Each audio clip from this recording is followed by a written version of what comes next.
ദുരന്തർ 2 ആട് 3 രണ്ട് much awaited movies, രണ്ട് ഘടാകടിയന്മാർ അങ്ങനെ തിയേറ്ററിൽ റിലീസ് ആയിരിക്കുകയാണ്.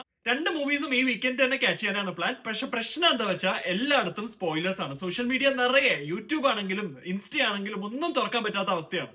ഓരോരുത്തരുടെ വീഡിയോ തംബ്നെയിൽസ് വരെ അവരുടെ ഒപ്പീനിയൻ അറിയിച്ചുകൊണ്ടാണ്. അതുകൊണ്ട് തൽക്കാലം ഈ സോഷ്യൽ മീഡിയ ഒക്കെ ഡീആക്ടിവേറ്റ് ചെയ്തിരിക്കുകയാണ്. ദുരന്തർ ആണെങ്കിൽ ഇന്ത്യ കണ്ട വൺ ഓഫ് ദ ബിഗ്ഗസ്റ്റ് ഹിറ്റ്സിന്റെ സെക്കൻഡ് പാർട്ട്, കഴിഞ്ഞ വർഷത്തെ ഏറ്റവും peak theatre experience. Real life political സിനാരിയോസിനെ കണക്ട് ചെയ്തുണ്ടാക്കിയ ആ പടം സ്ക്രീൻ പ്ലേയിലായാലും മേക്കിംഗിലായാലും BGM-ലായാലും എല്ലാം പീക്ക് ലെവൽ തന്നെയായിരുന്നു. ദുരന്തർ 2 ഇപ്പൊ തിയേറ്ററിൽ എത്തുമ്പോൾ ഇതിനേക്കാളും വേറെ ലെവൽ ഒരു ഐറ്റം ആയിരിക്കും എന്ന് തന്നെയാണ് ഞാൻ പ്രതീക്ഷിക്കുന്നത്. Because I believe in Aditya there.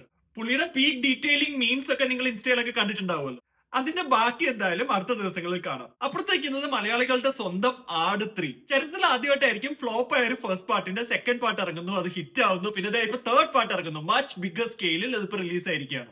Time ട്രാവലൊക്കെ integrate ചെയ്ത് വലിയൊരു സ്കെയിലിൽ ഈ പടം എത്തുമ്പോൾ നീലക്കൊടുവിയുടെയും കമ്മട്ടത്തിനെയും ഒക്കെ വിട്ട് ഇപ്പൊ ഷാജി പാപ്പനും പിള്ളേരും എന്തിന്റെ പുറകെയാണ് പോകുന്നത് എന്ന് കാണാൻ ഞാൻ എക്സൈറ്റഡ് ആണ്.